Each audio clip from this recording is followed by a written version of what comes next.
Hey there YouTubers, welcome to DidgieTalks. In this video I'm going to do something that I know will not be looked at favourably by some of the Tesla hardcore faithfuls. I think it's important for any reviewer to remain objective and to look at both the pros and the cons of the subject matter that they're talking about.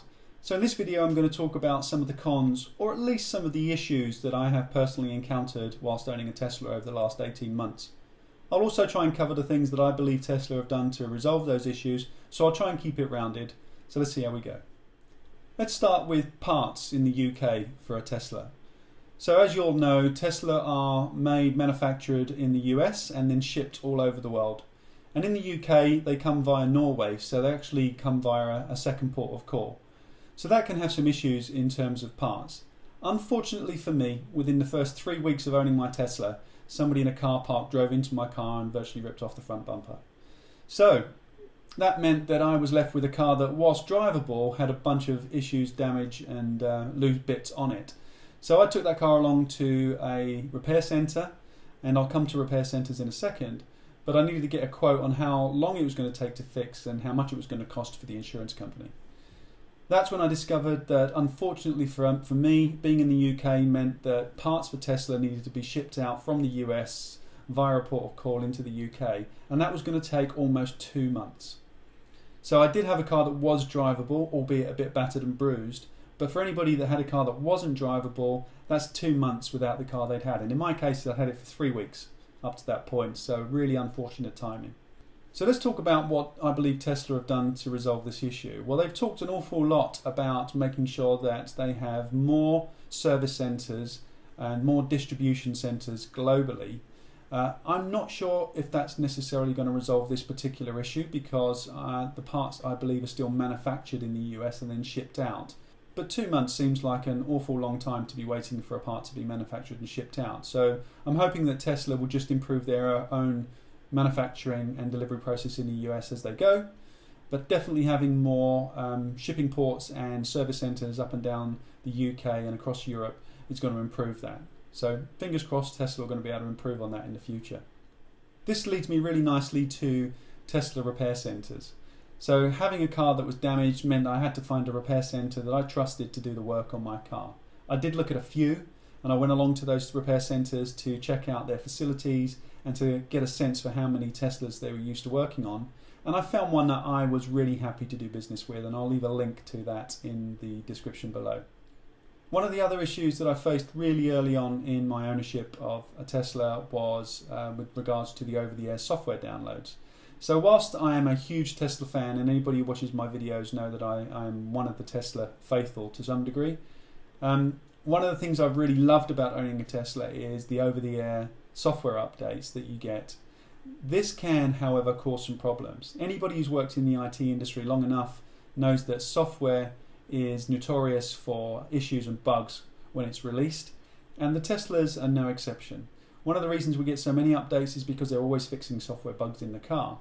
But in this particular case, within the early period of me owning the car, the software update was being sent to the car, but it wouldn't install. And regardless of many attempts to install it and many shutdowns of the car and resets of the system, the software simply wouldn't install. And that meant that I had to take the car back to a service centre where they got busy basically doing a complete software rebuild on the car in order to get the new software in place. So that was a real issue for me. My nearest service centre is an hour away, and to actually lose the car simply because a piece of software wouldn't install was a real pain. Tesla were great, by the way. They gave me a loan car, and within a couple of days I had my car back and it was all working perfectly.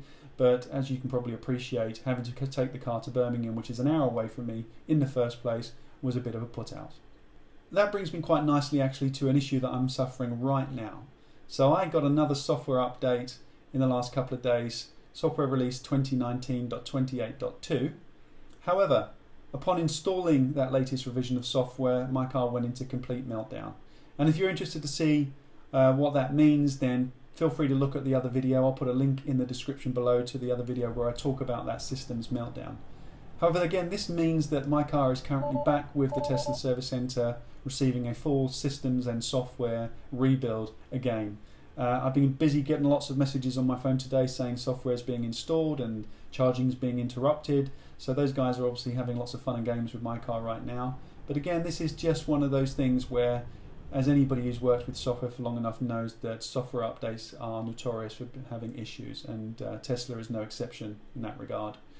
I don't believe that this is massively widespread for people. I think this particular issue of my car going into meltdown after a software update is not unique, but definitely rare, and that most of the time, and a good 99% of the time, software updates go along without a glitch. But the fact that I have had 2 of these in the last 18 months means that my car is either prone to them for one reason or another. I have no idea why, and that could be an issue, or that I've just been unlucky. It's going to be one of the 2. Now, Tesla are about to release to Europe and the UK at some point, either at the end of this year or by next year, a new version of the hardware, the MCU, so the main computer unit. I'm hoping that when I get that unit, which is a free upgrade for me because I paid for full self-driving, but I'm hoping when I get that unit that might resolve some of these problems. Let's wait and see. I'll let you know as we go. Another problem I've experienced with my car is with the screens. Now, one of the main selling features and focal points of a Tesla Model S especially is that center screen. In fact, of any of the Teslas, that center screen or that main screen where you pretty much control every function in the car is a huge differentiator between it and other cars on the market. So unfortunately for me, I appear to have received a car where the screens, both the center screen and the dashboard screens, were in a batch that have a manufacturing problem.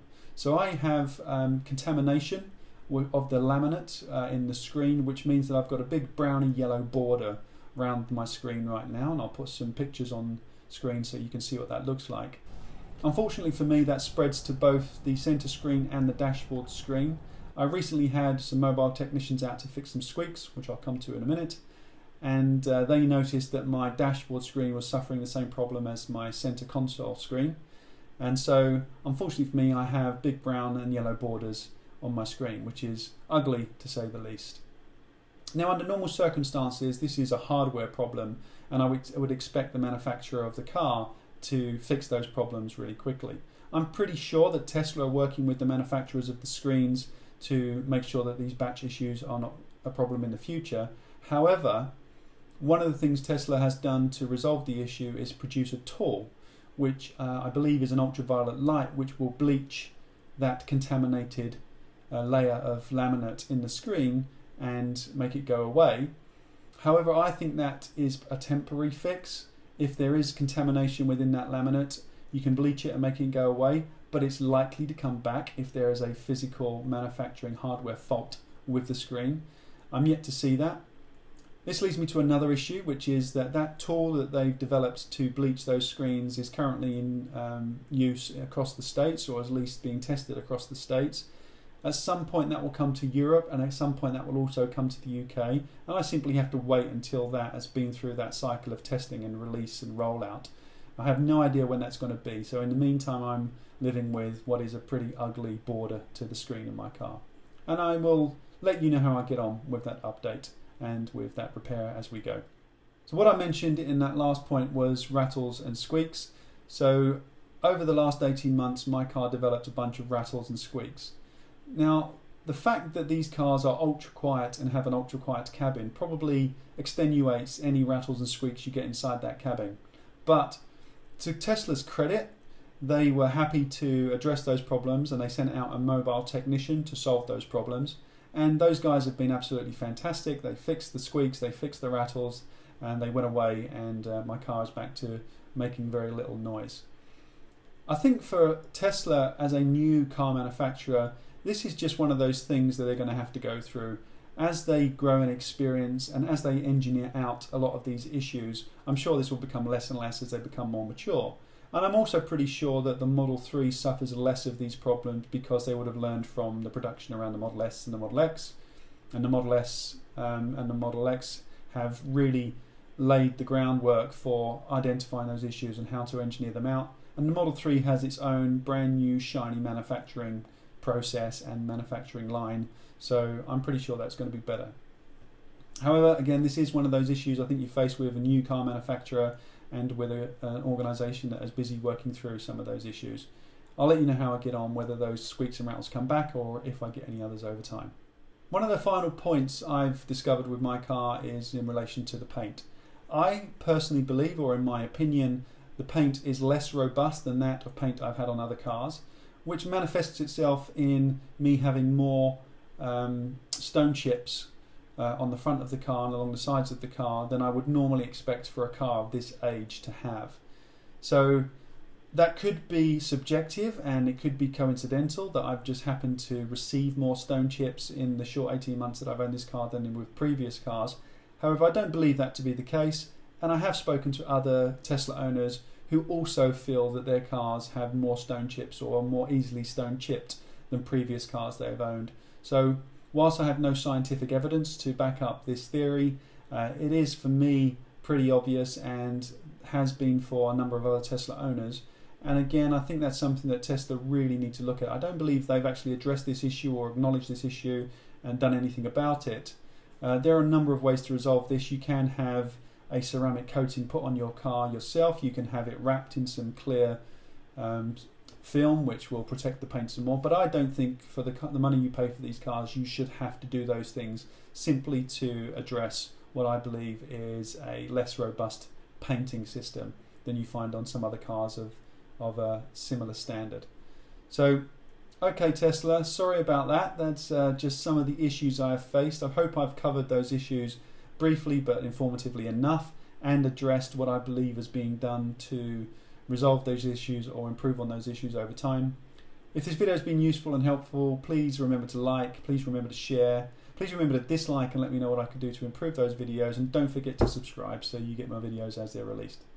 Thanks very much for watching, and go well.